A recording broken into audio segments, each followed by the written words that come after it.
안녕하세요. 2023년 2월 24일 금요일입니다. 오늘은 야고보서 1장 27절입니다.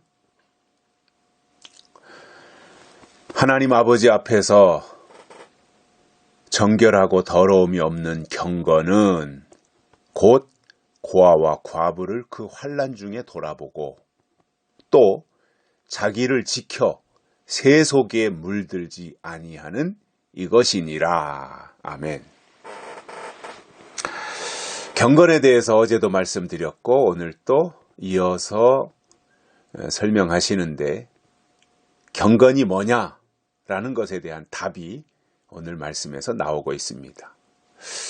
자, 야고보서 1장을 우리가 쭉 그동안 말씀을 들어왔습니다. 되도록이면 한 절 내지 두 절의 본문을 가지고 그저 8분에서 10분 정도 말씀을 듣는데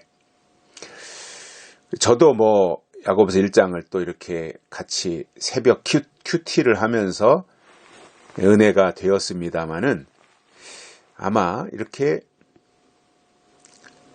야고보가 말씀한 내용이 우리가 신앙생활하는 실질적인 삶에 있어서 필요한 것이다라고 하는 것을 이렇게 느껴보신 적이 거의 없으실 거예요. 왜냐하면 그냥 띄엄띄엄 야고보서에서 한번 여기 가서 좀 듣고 저기 가서 좀 듣고 이렇게 하다 보면 그런 거에 대해서 우리가 좀 깊이 있게 깨달을 수 있는 시간들이 적은데 이렇게 큐티를 통해서 새벽마다 집중적으로 이렇게 말씀을 듣다 보니 저도 새롭게 마음에 와 닿는 것들이 있고 저에게도 굉장히 도전과 또 은혜가 됩니다.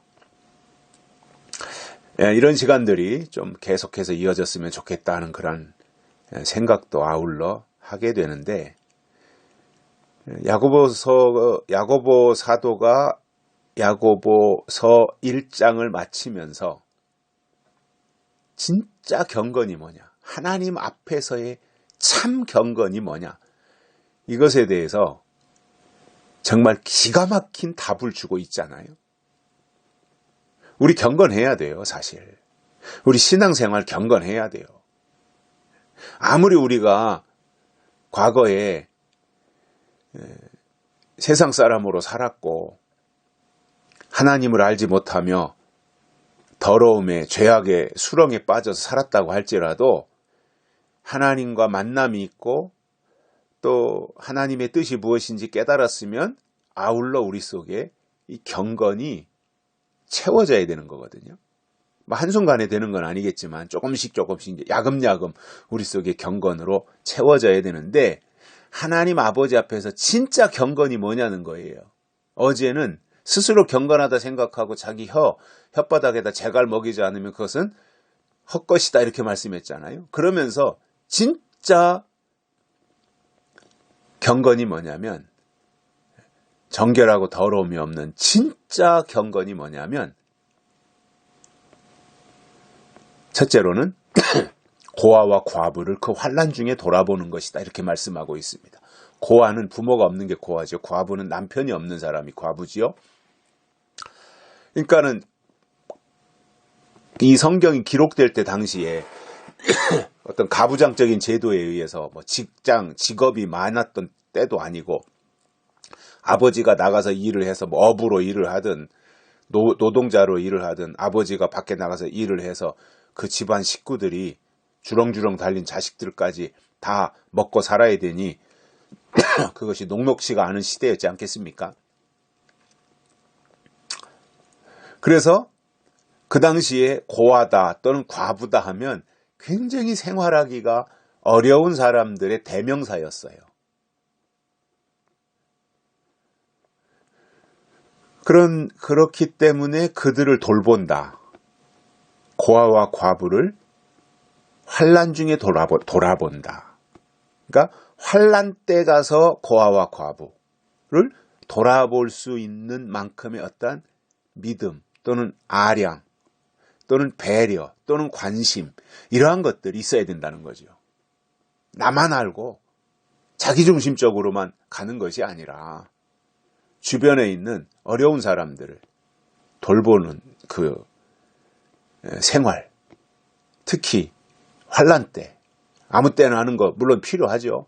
우리가 주변에 어려운 사람 도와주는 거 필요하죠. 그런데 특히 하나님 보실 때 경건이 뭐냐면 환난 중에 고아와 과부를 돌아봐야 된다 이거예요.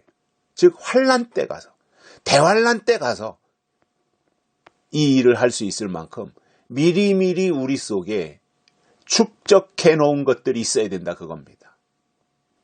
좀 전에도 말씀드렸죠. 고아와 과부는, 고아는 부모가 없고 과부는 남편이 없고, 그러니까 먹을 것이 부족한 시대인데다가 더더군다나 아버지와 남편이 없다면 몇십 배 더 어려운 상황이지 않겠어요? 그래서 환난 때 가서 그런 사람들을 만나거든 그들을 돌아봐야 됩니다. 그러기 위해서 미리 우리 속에 저장해 놓은 것들이 있어야 됩니다. 영의 양식들이 저장되어 있어야 됩니다. 그래야 그때 가서 베풀지. 지금 내 속에 저장된 것이 아무것도 없는데 어떻게 베풀 수 있습니까? 요셉이 흉년이 들었을 때 애굽 땅에 총리가 되어가지고 창고를 졌고 7년 풍년 동안 7년 흉년을 대비해서 풍년 때 곡간을 많이 만들고 거기에다가 식량을 잔뜩 저장했지 않습니까? 그리고는 흉년이 오니까 그것으로 애굽 사람도 먹고 살았고 야곱의 형제들, 가나안 땅에 살고 있는 형제들도 먹게 되는, 이 베푸는 게 이런 거지 않습니까? 어려울 때, 정말 힘들 때, 대환난 때, 그때 가서 고아와 과부를 돌아볼 수 있는 그 역량을 지금부터 우리가 축적하고 가자 그 말입니다. 이것이 하나님 앞에서 정결하고 더러움이 없는 첫 번째 경건이고요. 또 한 가지는 자기를 지켜 새 속에 물들지 아니하는 이것이라 이렇게 말씀하고 있습니다. 자기를 잘 지켜야 됩니다. 거짓 것에게 속아 넘어가지 않게 자기를 지켜야 돼요. 이것이 경건이에요. 자기가 무너지고 자기가 변질되면 경건이 있는 겁니까? 없지 않습니까? 어떤 경우도 하나님이 주신 약속에서 이탈하지 아니하도록 자기 스스로를 지킬 수 있는 영적 경계선 내지는 영적 방어벽이 있어야 된다는 거예요.